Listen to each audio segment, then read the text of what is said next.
One of my recent videos, the top 10 ways to make yourself unhappy, has gotten over 2 million views on social media. In this video, I will add 5 more ways to make yourself unhappy.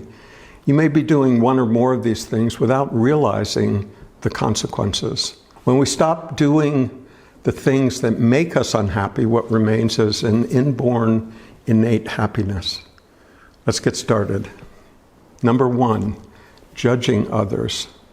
It's easy to form an opinion about how others should be and whether they measure up to what we want or expect. We may feel that it's our right, if not our obligation. But when we judge others, we place our opinions above the relationship. There was a lot of that going on during the pandemic and during the recent political cycle in the US. People destroyed relationships in service to their opinions. People are real.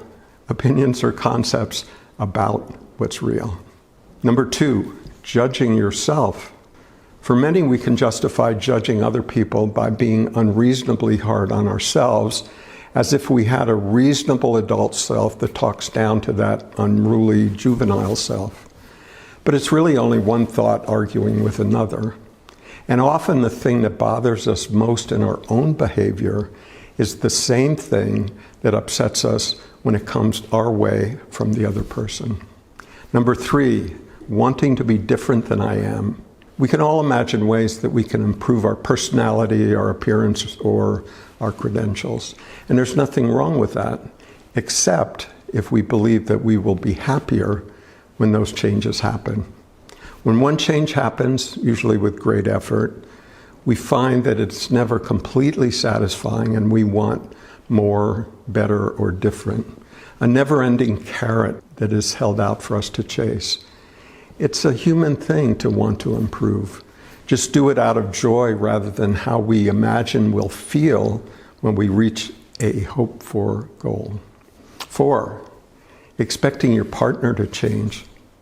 It can be your partner, boss, parents, or children, but expecting them to change will put a strain on the relationship. They will feel the dissatisfaction directed at them. And will it do any good? Probably not. So you hold out hope and they continue to be as they are. And the tension remains and the relationship suffers for it. But you feel justified. You know what's best.